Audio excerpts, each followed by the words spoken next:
संस्कृति फिजियोथेरेपिस्ट। तो आज हम अपनी वीडियो में बात करेंगे कि ड्यूरिंग बेल्स पाल्सी हमें क्या क्या प्रिकॉशंस लेने चाहिए, क्या क्या हमें एक्शंस करने चाहिए, हमारा ट्रीटमेंट प्रोटोकॉल क्या होना चाहिए, हमें किन बातों का ध्यान रखना है और किन बातों को अवॉइड करना है। जब भी कोई पेशेंट्स हमें विजिट करता है, दैट इज श्रेयास को विजिट करता है, तो उनका इनिशियली क्वेश्चन यही होता है कि क्या हमारा चेहरा ठीक हो पाएगा, क्या हम अपनी कॉस्मेटिकली ब्यूटी वापस से वो गेन कर पाएंगे जो हमारा पहले था। क्योंकि at times what happen, Bell's palsy में जो हमारे चेहरे में डेविएशन जो आती है वो बहुत ही ज़्यादा डिप्रेसिंग होती है और पेशेंट्स एंग्जाइटी में पहुंच जाते हैं, डिप्रेस्ड हो जाते हैं कि पता नहीं क्या हम अपनी वापस से वो natural beauty that is cosmetically हम ठीक हो पाएंगे या फिर नहीं। तो आज मैं अपनी वीडियो में यही बात करूंगी कि कौन कौन से पॉइंट्स हैं जिनका आपको ध्यान रखना है और कौन कौन सी चीज़ें हैं जो वो आपको अवॉइड करनी है। अब हम अपनी वीडियो को डिवाइड करते हैं दो सेक्शन में, that is dos and don'ts. तो हम सबसे पहले बात करेंगे डोंट्स के बारे में कि मतलब हमें कौन कौन सी चीज़ों का ध्यान रखना है जो हमें नहीं करनी है। Now the first point is too much of the stress and anxiety. होता क्या है, जब भी पेशेंट्स आते हैं तो वो सबसे पहले उनका यही क्वेश्चन होता है कि हम ठीक होंगे, हम ठीक हो पाएंगे, क्या हमारा चेहरा पहले की तरह ठीक हो पाएगा या नहीं, जो टेढ़ापन है, जो थोड़ा सा बदलाव चेहरे में आया वो ठीक होगा या नहीं। तो सबसे पहले हमें अपने मेंटल स्टेट को स्टेबल रखना है, हमें अपने माइंड को स्टेबल रखना है कि जो भी चीज़ हमारे साथ हुई है, जो भी हमारे साथ दुर्घटना हुई है किसी भी वजह से चाहे वो हुआ है, तो वो टाइम के साथ ज़रूर ठीक होगा। और टाइम के साथ कैसे ठीक होगा, जब आप प्रॉपर एक्सरसाइजेस करेंगे, प्रॉपर मेडिकेशंस लेंगे, अपने डॉक्टर की प्रॉपर एडवाइस को फॉलो करेंगे टाइम के साथ, तो क्यों नहीं आपकी बीमारी ठीक होगी। तो आपको करना क्या है, बस आपको थोड़ा सा स्टैटिक रहना है, थोड़ा सा काम रहना है कि जो भी मेरे साथ प्रॉब्लम हुई है, whether it is regarding anything, चाहे वो किसी भी वजह से हुई है, कैसे भी हुई है, बट वो ठीक ज़रूर होगी। तो आपको स्ट्रेस नहीं लेना है, एंग्जाइटी नहीं लेनी है, डिप्रेस नहीं होना है ये सोच के। इनफैक्ट आपको करना क्या है, किसी भी बात को लेके परेशान होने की बजाय आप उस बात का हल ढूंढोगे, है ना। तो आपको ध्यान ये रखना है कि मुझे उस चीज़ को लेके सोचना नहीं है, बल्कि मुझे ये ध्यान रखना है कि मैं ऐसा क्या करूँ जिससे मेरी परेशानी ठीक हो जाए। तो बेल्स पाल्सी के केस में आप क्या कर सकते हो, exercises, medications and proper rest. तो एंग्जाइटी और डिप्रेशन की तो जगह ही नहीं बची, तो आपको वो चीज़ अपने माइंड में लेके ही नहीं आनी कि हाँ मुझे ऐसा भी कुछ सोचना है।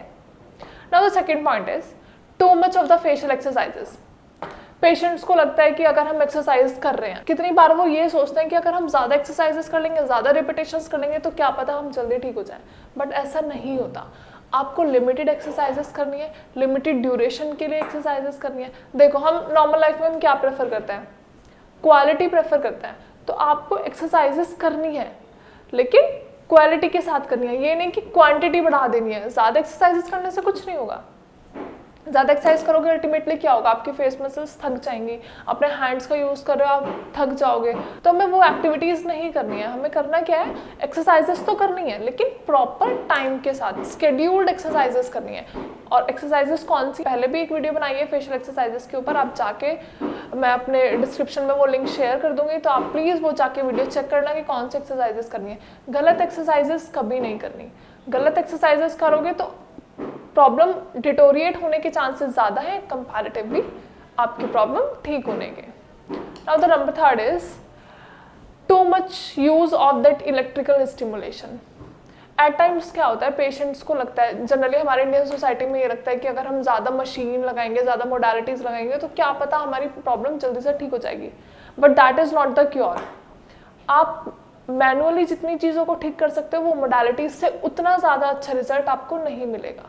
इलेक्ट्रिकल स्टिमुलेशन एक मशीन का नाम है जो हम लगाते हैं बेल्स पाल्सी के पेशेंट्स में, लेकिन वो कब लगाते हैं, मशीन का यूज़ हम जब करते हैं जब हमारी मसल्स की मूवमेंट बिल्कुल निल हो, कोई एक्शन ही नहीं है, कुछ भी नहीं है। लेकिन अगर थोड़ा सा भी कॉन्ट्रैक्शन हो रहा है, थोड़ी सी भी फ्लिकर मूवमेंट्स हो रही हैं, तो why to use machine. Machine का यूज़ हमें अवॉइड करना है, हमें ज़्यादा से ज़्यादा एक्सरसाइजेस करनी है। हाँ, मैं ये नहीं कह रही कि आपको मशीन नहीं लगानी, मशीन आप लगा सकते हो, लेकिन कब लगाओगे, जब आपके फेस पे बिल्कुल एक्टिविटी नहीं है, आप कुछ भी मूवमेंट नहीं कर पा रहे हो, बिल्कुल भी आपकी कोई भी मसल मूवमेंट है ही नहीं, तो आप मशीन भी लगाओगे।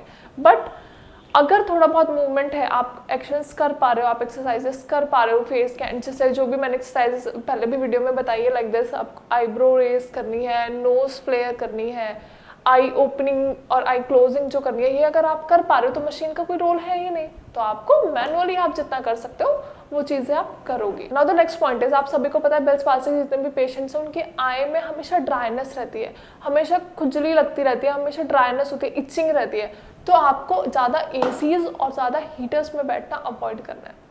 हीटर्स और एसीज में बैठोगे तो क्या होगा, अल्टीमेटली वापस से वो ड्राइनेस ही तो कॉज करते हैं, तो आपकी आई को और ज़्यादा ड्राई करेंगे, जिसकी वजह से आपको एसीज और हीटर्स को अवॉइड करना। नेचुरल एयर लीजिए, कूलर्स यू कैन यूज़ या फिर नॉर्मल फैन या फिर रूम टेम्परेचर, लेकिन एसीज और हीटर्स का थोड़ा सा यूज़ आपको अवॉइड करना है कुछ टाइम के लिए। चलिए ये तो बात हमने कर ली डोंट्स की, अब हम बात करेंगे डूस की, मतलब दैट इज जो चीज़ें हमें करनी है, जिन चीज़ों का हमें ध्यान रखना है और एट टाइम्स रिपीटेडली हमें वो चीज़ें करनी है। तो वो कौन सी चीज़ें हैं? एक्सरसाइजेस करनी है लेकिन ज़्यादा नहीं करनी। लाइक सपोज आपने एक्सरसाइज स्टार्ट किया तो किसी भी एक्सरसाइजेस के आपने 5 रिपीटेशंस कर लिए और 3 सेट्स कर ली, बहुत ज़्यादा इनिशियली, तो आपको स्टार्टिंग से धीरे धीरे ग्रेजुअली आप इंक्रीज करोगे कि हाँ आज मैंने 5 एक्सरसाइजेस कर ली, मुझे कोई इशू नहीं हुआ, तो नेक्स्ट टाइम आप 7 इंक्रीज कर दोगे। तो आप धीरे धीरे gradually you can increase the number of exercises और number of repetitions. Now the second point is facial massage.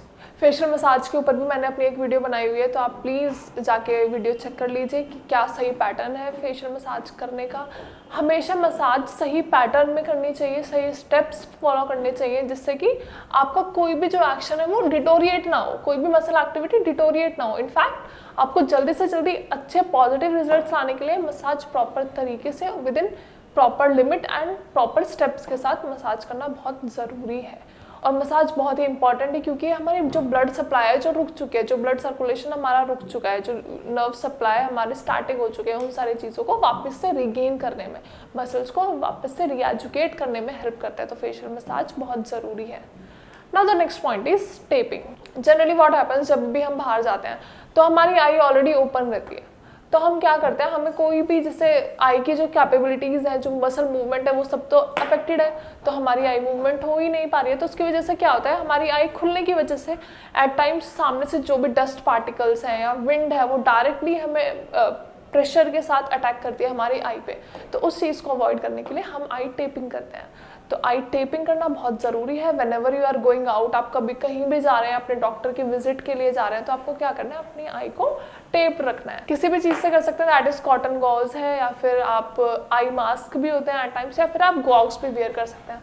लेकिन आई टेपिंग जो है, आई टेपिंग का बहुत अच्छा रिजल्ट है। अब आई टेपिंग आप करेंगे कैसे? जनरली क्या होता है, पेशेंट आई टेपिंग तो कर लेता है, लेकिन वो कैसे करता है, वो एकदम से टेप या तो हॉरिजॉन्टली या फिर वर्टिकली डायरेक्ट अप्लाई कर लेता है। तो आपकी ऊपर वाली आई तो कवर हो जाती है, लेकिन जो आपकी नीचे वाली आई है उसके लिए आपको प्रॉपरली टेपिंग करनी चाहिए। मैं अपनी नेक्स्ट वीडियो में आई टेपिंग कैसे करते हैं, उसके क्या क्या यूजेस हैं और प्रॉपर तरीके से स्टेप वाइज आई टेपिंग कैसे करनी चाहिए, वो मैं आपको अपनी नेक्स्ट वीडियो में शेयर कर दूंगी। टिल देन, अगर आपको आपके डॉक्टर ने ऑब्वियसली समझाया ही होगा कि कैसे आई टेपिंग करते हैं, तो वो चीज़ों का आपको ध्यान रख के अपनी आई को कवर करना है, ताकि कोई भी फर्दर इन्फेक्शन या फिर कोई भी डस्ट पार्टिकल, फॉरेन एंटीजन आपकी आई को अफेक्ट नहीं कर सकता। Now the next point is hot fermentation. Early stages में आपको क्या करना है, आपको अपनी आई को थोड़ी बहुत, जैसे हम कह देते हैं कि सिकाई से चीज़ें ठीक होती हैं, तो अपनी आई की थोड़ी बहुत सिकाई करनी है। तो आप कैसे करोगे, कोई भी कॉटन का स्वैप लेना है या कुछ भी लेना है, थोड़ा सा हीट किया और अपनी आई के ऊपर प्लेस कर लिया, उससे आपको आराम भी मिलेगा और आपकी जो सप्लाई है, जो नर्व सप्लाई, ब्लड सप्लाई जो रुक चुकी है, वो वापस से रीएजुकेट होगी और वापस से अपने एक्शंस परफॉर्म करेगी। तो आप थोड़ा सा हॉट फर्मेंटेशन यूज कर सकते हैं। Now the next point and the main important point is stretching of the normal side. अब जनरली होता क्या है, हम जो भी चीज़ हमारी खराब हुई होती है हम उस पर ध्यान देना शुरू कर देते हैं। दैट इज, अगर हमारे चेहरे का एक साइड अफेक्टेड है या फिर हमारी बॉडी का एक साइड अफेक्टेड है, तो हम सारे प्रिकॉशंस, सारे ट्रीटमेंट, सारा मैनेजमेंट हम उसी साइड का करते हैं। लेकिन जो हमारी नॉर्मल साइड है हम उसे भूल जाते हैं, क्योंकि हम सोचते हैं कि हमारी नॉर्मल साइड तो ठीक है ही, तो उस पर क्या करना। लेकिन अगर आप खराब चीज़ को ठीक कर रहे हो तो आप सही चीज़ को भी ठीक रखने के लिए एक्शंस परफॉर्म करोगे। तो दैट इज, अगर बेल्स पाल्सी में अगर आपका एक साइड का चेहरा अफेक्टेड है तो सारी एक्टिविटीज आपको एक साइड के चेहरे की नहीं करनी है। इनफैक्ट आपको दोनों साइड का फेस इक्वली मैनेजमेंट के साथ डील करना है। तो अब क्या करते हैं हम लोग, स्ट्रेचिंग करेंगे हम अपने नॉर्मल साइड की भी। अब नॉर्मल साइड की स्ट्रेचिंग कैसे करेंगे, ज़्यादा हार्ड एंड फास्ट कुछ नहीं है, आपको नॉर्मल स्ट्रेचिंग करनी है। जैसे कि मैं आपको बता देती हूँ 1-2 स्टेप्स करके कि कैसे आप नॉर्मल साइड को स्ट्रेच करोगे। Now starting with the normal side, तो आप कैसे करोगे, अपने फिंगर्स को यहाँ पे रखें और दूसरे हैंड से you need to stretch it downwards like this. Again आराम से स्ट्रेच करना है रिलैक्स, इजी। नाउ अगेन यहाँ पे हाथ रखा और यहाँ से ऐसे ऊपर की तरफ स्ट्रेच किया, अगेन इजी। नाउ एक और बता देते हैं, चलो एंड, यहाँ पे रखा और यहाँ से ऐसे स्ट्रेच किया।